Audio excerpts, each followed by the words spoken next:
예, 안녕하십니까. 유신아 반갑습니다. 오늘 분석해드릴 종목은 필옵틱스입니다.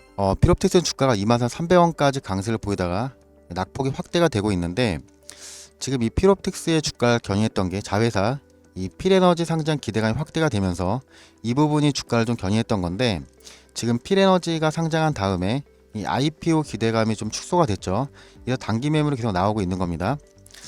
지금 이 필옵틱스 차트를 좀 보시면은 주가가 이 하단 구간에서 2배 가까이 좀 강세를 좀 보였는데, 이렇게 단기 매물이 출회가 된 다음에 추가적으로 대량 거래가 들어오면서 이 하단 구간의 주가를 3배 이상 끌어올리는 패턴을 보였습니다.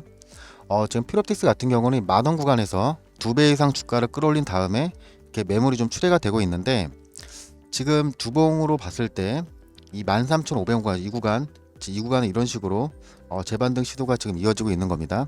지금 필옵틱스가 이렇게 물적 분할한 기업들을 보면은 주가에 호재로 반영되는 경우가 상당히 많았는데, 이 앞전에 그 물적 분할한 기업들을 보면은 LG화학도 2020년에 이 배터리 사업부를 물적 분할을 진행했었죠. 이때 LG에너솔루션 물적 분할을 진행했었는데 주가가 23만원 정도에서 거의 5배 이상 급등하는 패턴을 좀 보였고, 에코프로 BM이랑 에코프로도 지금 동반한 흐름이 이어지고 있습니다. 지금 이렇게 2차전지 기업이 물적 분할을 진행했을 때 투자 유치 기대감이 확대가 되면서 이런 부분이 주가에 호재로 반영되는 경우가 상당히 많았습니다. 지금 이 필옵틱스를 보시면 1차적으로 지금 대량 거래가 들어왔을 때가 이때였죠. 이때 1차적으로 대량 거래가 들어왔었는데, 이때 내용을 좀 보시면 이때 그 삼성 디스플레이랑 디스플레이 공급 장비 630억 정도 공급 계약을 체결했습니다. 지금 이 삼성 디스플레이랑 LG 디스플레이가 내년에 그 OLED 이 아이패드 양산에 들어갔죠. 그래서 1차적으로 이 삼성 디스플레이 쪽에서 지금 1차 수주가 나온 거고, LG 쪽에서 2차 수주가 추가적으로 나올 가능성이 상당히 높기 때문에 이 부분을 좀 체크를 하셔야 됩니다. 이 필옵틱스는 반도체 2차전지 두 가지를 다 보셔야 되는데, 2020년까지는 반도체 쪽에서 이 80% 넘게 매출이 발생하다가 21년부터는 지금 2차전지 장비 쪽에서 매출이 상당히 확대가 되고 있죠. 이 반도체 같은 경우는 이 DI 노광기를 좀 보셔야 되는데, 지금 반도체 제조 공정에 그 사용이 가능한 장비죠. 보시면 이렇게 이 특수 조명 카메라를 이용해서 그 PCB 제조 공정에 활용할 수가 있는데, 이 PCB 인쇄로 기판 같은 경우 최근에 이 AI 반도체 쪽에서 상당히 강한 재료로 반영이 되고 있기 때문에 이 부분을 좀 체크를 하셔야 되고, 그 다음에 2차전지 쪽에서는 레이저 노칭 기술을 가지고 있습니다. 이 레이저 노칭 기술이 뭐냐면은 이렇게 레이저를 이용해서 2차전지 양극재를 이렇게 알맞은 크기로 자를 수 있는 기술을 말하는 건데, 2차전지 수율을 상당히 높일 수 있는 기술을 지금 가지고 있습니다. 지금 자회사 그 필에너지가 이 레이저 노칭 장비를 지금 삼성 SDI로 납품을 하고 있죠. 지금 그 삼성 SDI뿐만 아니라 SK온이나 LG 에너지솔루션도 지금 이 노칭 장비 그 도입을 진행하고 있어서 이 관련 수주가 추가적으로 나올 가능성이 상당히 높기 때문에 이런 부분을 좀 체크를 하셔야 됩니다. 그래서 공시 내용을 좀 말씀을 드릴 건데, 7월 달에 전환사채를 진행했죠. 이때 보시면은 7월 6일이랑 11일 12일에 이 8,750원 전환사채를 3건 정도 진행을 했는데, 이때 주가를 좀 보시면 7월 6일이랑 11일 12일이죠. 주가가 이렇게 올라갈 때마다 전환사채를 진행했습니다. 지금 남은 물량이 5만 주 정도가 남았는데, 이 지금 하단에서 물량을 가지고 있기 때문에 이 상단가의 주가를 한 번 더 끌어올릴 가능성이 상당히 높겠죠. 지금 이 필옵틱스는 자회사 그 필에너지 유상증자를 진행하면서 이번에 지분율이 좀 변경이 됐습니다. 지금 필옵틱스는 이번에 유상증자를 좀 진행을 했죠. 지금 보시면 지금 유상증자를 190만 주 진행을 했습니다. 지금 그 운영자금이랑 시설자금 목적으로 일반공 방식으로 유상증자를 진행하면서 이번에 지분율이 좀 변경이 됐는데, 지분율이 이 앞전에는 이 필옵틱스가 80%를 가지고 있었고 이 삼성 SDI가 20%를 확보하고 있었는데, 이번에 유중을 하면서 이 지분율이 좀 변경이 됐습니다. 지분율 좀 보시면 지금 80% 확보한 상태에서 지금 53%를 변경이 됐고, 삼성 SDI도 16%로 지금 변경이 됐죠. 지금 이렇게 1차적으로 지분율이 변경된 상태에서 지금 이 자회사 필에너지가 전환사채 청구권이 행사가 됐는데, 지금 120만 주죠. 이 120만 주 13,000원짜리 전환사채가 7월 14일에 청구가 됐습니다. 지금 상장 예정일이 7월 20일에 상장이 될 예정인데, 이 전환사채 관련된 내용 그 주식이 청구가 되면 지분율이 한 번 더 변경될 예정이라서 이 부분을 좀 체크를 하셔야 됩니다. 그리고 이번에 이 전환사채를 청구한 기업을 좀 보게 되면은, 이번에 이 전환사채 그 변동 내용을 좀 보게 되면은 지금 AIP 자산운용에서 진행을 했는데, 지금 전환사채 청구권으로 105만 주를 신청을 했고 공모주로 7,150주를 추가적으로 취득을 했습니다. 지금 지분율을 좀 보시면은 지금 전환사채 물량이랑 공모주 물량을 다 합친 물량이 이 105만 주가 되죠. 그러면은 지분율 거의 10% 정도 확보를 하면서 지분율이 한 번 더 변동이 될 수밖에 없기 때문에 이 부분을 좀 체크를 하셔야 됩니다. 지금 AIP 자산운용을 잘 보셔야 되는 게 뭐냐면, 대표가 허인석 대표인데, 이 허인석 대표 같은 경우는 삼성 SDI에서 지금 10년 정도 근무한 이력이 있습니다. 지금 이 관련된 내용이 나온 다음에 정정공시가 나왔죠. 정정공시를 보시면 지금 보호회수 관련 공시가 나왔습니다. 지금 8월 14일까지 이 보호회수 물량이 되면은 이때까지 주식을 매도를 할 수가 없겠죠. 지금 상장일을 좀 보시면은 상장일이 지금 7월 26일이죠. 이 7월 26일이고 지금 보호회수 물량 기간이 8월 14일입니다. 지금 지분율을 좀 보게 되면은 이 삼성 SDI가 16%, 이 AIP 자산운용 10%, 26%를 가진 상태에서 아까 전에 공모주로 7,150주를 더 추가적으로 매입을 했습니다. 지금 이 7월 26일이랑 8월 14일 이 중간에 이 지분 관련 공시가 추가적으로 나올 수 있기 때문에 이 관련된 내용을 반드시 체크를 하셔야 됩니다. 제가 이 피롭틱스 같은 경우는 지금 여러 번 촬영을 하면서 이 관련된 공시를 자세하게 좀 분석해 놨습니다.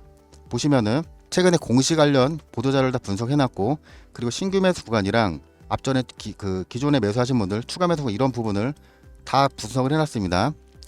지금 오늘 제가 이 추가적으로 업데이트를 해놨기 때문에 이 내용을 받지 못하신 분들은 상단에 이 피롭틱스라고 문자를 주시면 제가 대응 전략 자료를 다 무료로 발송해 드리겠습니다. 그리고 제가 단타를 좀 안내를 해드릴 건데, 단타를 보시면 지금 매일 오전에 제가 이렇게 종목명이랑 그리고 진입 가격, 목표가 이렇게 해서 문자를 매일 발송해드리고 있습니다. 이 단타는 어떻게 좀 대응을 하셔야 되냐면, 단타는 보시면 8시 30분에서 40분이 장전 시간의 거래 시간이죠.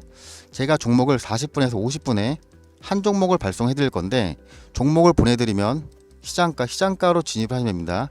시장가로 진입을 하시면 시초가로 바로 체결되죠. 종목이 체결이 되면은 5%에서 7% 정도 익절가를 잡고 대응을 하셔야 됩니다. 지금 이렇게 실시간 대응이 어려우신 분들은 제가 히든 종목을 발송해 드릴 건데, 히든 종목을 좀 보시면 지금 3년 정도 매집이 완료가 됐습니다. 지금 저점 대비 1000%까지 강세를 보인 종목인데, 지금 올해부터 지금 대량 거래가 좀 들어오면서 지금 재반등 시도가 이어지고 있습니다. 이렇게 대량 거래가 들어올 때마다 급등하는 패턴을 보인 종목인데, 지금 이 구간에서 충분히 지금 진입할 수 종목입니다. 제가 히든 종목을 보내드릴 때는 매수가랑 그리고 대응 전략 그리고 매도 시점까지 자세하게 분석해서 다 보내드립니다. 상단에 번호 연락 주셔서 좋은 정보 많이 받아가시길 바라겠습니다.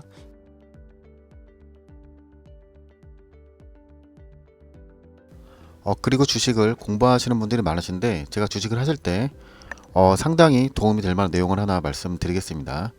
이 적정 주가를 구하는 방법을 알려드릴 건데, 지금 이 화면 한 장을 캡처해 주시면 좋을 것 같습니다.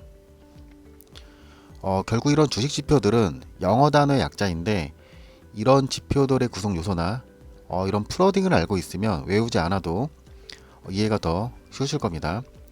즉 우측에 보시면 이 분배 같은 경우는, 이 분배는 이 상장 주식 수를 얘기를 하는 겁니다. 그리고 밑에 보시면 이 레시어나 온페어 같은 경우는 이 비율을 말하는 건데, 전치사 같은 역할을 한다고 보시면 됩니다. 기업은 결국에는 이익을 창출하는 집단이죠. 그래서 기업을 평가할 때는 이익이 가장 중요한 요소로 활용이 되고 있습니다. 이 적정 주가는 이 EPS, 이 주당 순이익만 알고 계시면 어렵지 않게 쉽게 구할 수가 있는데, 이 EPS는 주당 순이익을 지금 말하는 거죠. 이 주당 순이익 같은 경우는 이 단기 순이익에서 우선주 배당금을 제외한 이 발행된 유통주식수를 나눈 수치를 말하는 건데, 이 한 주가 1년 동안 얼마의 이익을 창출했는지 나타내는 지표라고 보시면 됩니다. 예를 들어서 단기 순이익이 1억인 기업이 발행된 보통주가 만주를 발행했을 때 지금 이 당기순이익을 발행된 보통주로 나누게 되면 EPS가 많이 나오게 되죠. 이 EPS를 아시면은 PER 주가수익 비율을 구할 수가 있는데, 이 PER은 간단하게 말씀을 드리면 기업 가치를 확인할 수 있는 지표라고 보시면 됩니다. 지금 주가를 방금 전에 구한 EPS로 나누게 되면 기업의 주가를 10만원이라고 하고 방금과 EPS를 나누게 되면 이 PER 10이 나오게 되죠. 제가 방금 전에 말씀드린 이 EPS랑 PER을 알면은 이 적정 주가를 구할 수가 있습니다. 지금 EPS랑 이 PER 같은 경우는 기업의 그 과거 데이터죠. 이 과거 데이터를 근거로 해서 실제로 주가가 어떻게 움직였는지 이런 부분을 예상을 하기 때문에 상당히 정확하다고 볼 수가 있습니다. 이 적정 주가는 우리가 그 사용하는 네이버 증권에서 쉽게 계산 없이 확인할 수 있습니다. 네이버 증권을 한번 확인해 보겠습니다.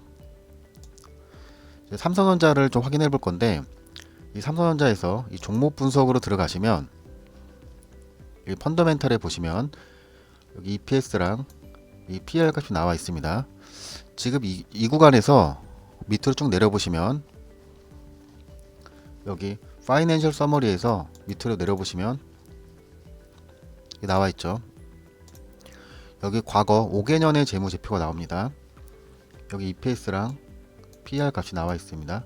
5년치의 값이 나와 있는데, 이 부분을 제가 엑셀 데이터로 옮겨 보겠습니다. 지금 과거 5개년이랑 미래 3년치를 엑셀로 다 옮겨 놨는데, 여기에서 보이시는 미래 EPS랑 PER 같은 경우는 그 증권사 기관 애널리스트들이 컨센서스를 바탕으로 계산된 값입니다. 그래서 이 미래로 갈수록 정확도가 상당히 떨어진다고 보시면 됩니다. 지금 이 EPS랑 PER을 곱해서 적정 주가를 계산했죠. 지금 이 EPS랑 PER 같은 경우는 계속 시간이 지날수록 변경이 되는데, 특히 이 PER 같은 경우 제가 앞에서 그 기업의 가치를 평가하는 지표라고 말씀드렸었죠. 실제로 기업의 실적이나 업황, 이슈에 따라서 변경이 되기 때문에 그래서 제가 제안드린 방법은 이 과거 5개년치를 평균값을 계산하는 겁니다. 이 5개년의 평균값을 계산하면 21.21, 이 값이 나오는데, 지금 이 가격을 내년 지금 PER 가격으로 넣어 놓게 되면은 21.21이죠. 그러면은 적정 주가가 10만원 정도가 나오게 됩니다. 그러면 내가 현재 보유한 값이 내년 적정 주가 대비 고평가인지 아니면 저평가인지 이런 부분을 판단하실 수가 있습니다. 지금 EPS랑 PER이 마이너스인 경우가 있는데, 이 마이너스인 경우는 기업이 적자 상태를 의미를 합니다. 그래서 이런 적자 기업 같은 경우는 특별한 사항이 아니면 투자를 보류를 하시면 됩니다. 이상 유진이었습니다. 감사합니다.